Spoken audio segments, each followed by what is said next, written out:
నమస్తే అండి, ఎలా ఉన్నారు అందరూ? బాగున్నారా? నేనైతే బాగున్నానండి. మీ అందరికీ అమ్మవారి ఆశీస్సులు ఎల్లప్పుడూ ఉండాలని కోరుకుంటూ ఒక ప్రదేశంలో దీన్ని పెట్టి చూడండి, ఆకస్మిక ధనప్రాప్తి కలుగుతుంది.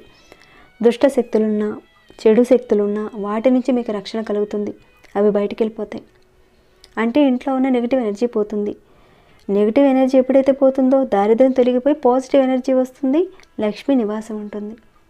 మీ మీద కానీ, మీ ఇంటి మీద కానీ, మీ కుటుంబ సభ్యుల మీద కానీ ఏదైనా మంత్ర ప్రయోగాలు చేశారు, అప్పటి నుంచి ఇంట్లో బాగుండటం లేదు, మాకు బాగుండటం లేదని మీకు ఒక అనుమానం ఉన్నా కానీ, అలానే మీ కుటుంబ సభ్యుల మధ్య గొడవలు ఉన్నా కానీ ఈ చిన్న పరిహారం చేసి చూడండి.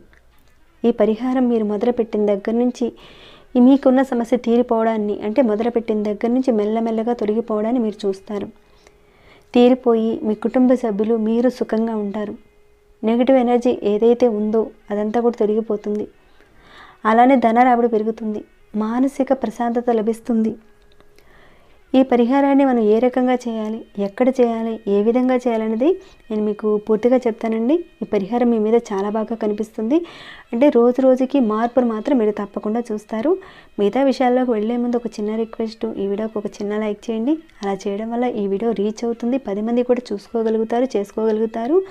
అలానే సబ్స్క్రైబ్ కాకుండా ఎవరైనా కొత్త వాళ్ళు మీలో ఉంటే కనుక, మొదటిసారిగా చూస్తుంటే మన ఛానల్లో మంచి మంచి పూజలు, పరిహారాలకు సంబంధించిన వీడియోస్ ఉన్నాయి. ఒకసారి మీ ఛానల్లోకి వెళ్ళి చూసి సబ్స్క్రైబ్ చేసుకుని బెల్ బటన్ ప్రెస్ చేసిన వెంటనే ఆల్ అనే నోటిఫికేషన్ బెల్ని కూడా తప్పకుండా యాక్టివేట్లో పెట్టుకోండి. అప్పుడు నేను ఏ వీడియో పెట్టినా కానీ ఎక్కడ మిస్ కాకుండా మీ దాకా వస్తాయి. ఓకేనండి, ఇక మన విషయంలోకి వెళదాము. ఈ పరిహారాన్ని ఏ రోజు నుంచి అయినా సరే మనం మొదలు పెట్టుకోవచ్చు, కానీ రాత్రిపూట మాత్రమే చేయాలి. ఇంతకీ ఈ పరిహారానికి కావాల్సింది ఏంటంటే ఒకే ఒక్క స్పూన్ జీలకర్ర కావాల్సి ఉంటుంది, అంతేనండి. అంతకన్నా పెద్ద ఖర్చు ఏమీ ఉండదు. చాలా సింపుల్, కాకపోతే కాస్త నమ్మకం పెట్టి చేయాలి. చేస్తే కనుక తప్పకుండా రిజల్ట్ అయితే చూస్తారు. ఇక ఈ పరిహారం చేద్దామని మీరు అనుకున్నప్పుడు, ఏ రోజైతే అనుకున్నారో ఆ రోజు మీరు కాళ్ళు చేతులు కడుక్కొని మీ పనులన్నీ పూర్తి అయిపోయిన తర్వాత మీరు పడుకుందామనుకున్న టైంలో, రాత్రిపూట మీరు పడుకుందామనుకున్న టైంలో ఈ పరిహారం చేయండి. ఈ పరిహారానికి స్నానం చేయనవసరం లేదు. కాకపోతే మీరు కాస్త కాళ్ళు చేతులు కడుక్కునేసి మీ పనులన్నీ పూర్తయిపోయిన తర్వాత మీ హాల్లో, మీ ఇంట్లో ఎక్కడైతే హాల్ ఉందో హాల్లోకి వెళ్ళండి. ఒక 1/2 టీ స్పూన్ జీలకర్రని మీ అరచేతిలో పెట్టుకొని గట్టిగా మూసి పెట్టుకోండి. అంటే మీ ఇంట్లో 2-3 గదులున్నా, ఎన్ని గదులున్నా కానీ కుటుంబ సభ్యులందరూ కలిసే చోట కూర్చొని, అంటే ప్లేస్ ఏదైతే ఉంటుందో హాలే కాబట్టి అక్కడ మీరు ఈ పరిహారాన్ని చేసుకోవాలి. ఇక మీరు ఈ జీలకర్రని మీ చేతిలో పట్టుకొని ఈ రకంగా తలుచుకోండి. మీ యొక్క దైవాన్ని కానీ, అంటే తెలిసి కానీ తెలియక కానీ ఏదైనా తప్పు చేసి ఉంటే క్షమించమని మీ దైవాన్ని కోరుకోండి. మిమ్మల్ని ఎప్పుడు బాధ పెట్టే మనుషుల వల్ల మీరు ఏదైతే ఇబ్బందిగా ఫీల్ అవుతున్నారో, ఆ సమస్యలతో బాధపడుతున్నారో అది తొలగిపోవాలని కోరుకోండి. అలానే డబ్బు ఎప్పుడు పెరగాలని, సుఖ సంతోషాలతో ఉండాలని కళ్ళు మూసుకొని జీలకర్రని చేతిలో పట్టుకొని కోరుకోండి. అలా కోరుకున్న తర్వాత కనీసం మీ దైవనామాన్ని మనసులో తలుచుకోండి. అంటే మీకు ఇష్టమైన దేవుడు, లక్ష్మీ అమ్మవారు అవ్వచ్చు, దుర్గా అమ్మవారు కావచ్చు, ఎవరైతే మీకు ఇష్టమైన దేవుడు ఉన్నాడో ఆ దేవుడిని మనసులో తలుచుకొని అంతా అయిపోయిన తర్వాత మీ హాలు ఇంటి మధ్య భాగంలో ఈ రకంగా పెట్టేయండి. అంటే మీ అరచేతిలో ఉన్న జీలకర్రని ఇంటి హాలు మధ్యన నేల మీద పెట్టండి. పేపర్ మీద అలా పెట్టకండి, నేల మీదనే హాల్లో మధ్య భాగంలో అక్కడే ఉంచేసి మీరు నార్మల్గా వెళ్ళి మామూలుగా పడుకునేయండి. ఇక కాళ్ళు చేతులు కడుక్కోవడం అవసరం లేదు.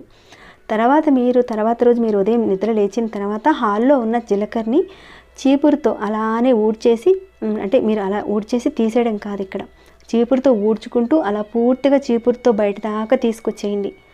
తర్వాత మీరు డస్ట్బిన్లో వేసేయండి దాన్ని. అంతేగాని అక్కడ పెట్టిన జీలకర్రని అక్కడికక్కడే చేటలో తీసేయడం కాదు, దాన్ని కాస్త బయట వరకు తీసుకొచ్చి, అంటే హాల్ ఉంటుంది కదా మధ్యలో పెడతారు కదా, అక్కడి నుంచి నెమ్మదిగా చీపురుతో తోసుకుంటూ హాల్ బయటకు వెళ్ళే దారి వరకు తీసుకొచ్చి అక్కడ దాన్నంతా తీసేసి డస్ట్బిన్లో వేసేయండి.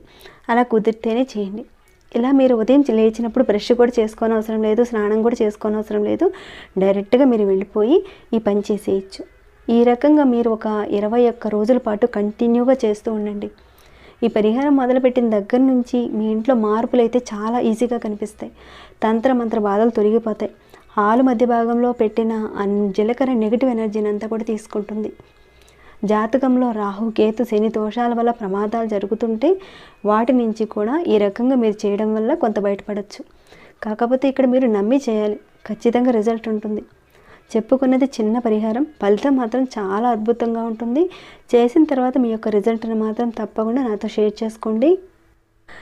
ఈ పరిహారాన్ని ఆడవారైనా మగవారైనా ఎవరైనా చేయొచ్చు. నియమ నిబంధనలు అంటూ ఏదీ లేదు.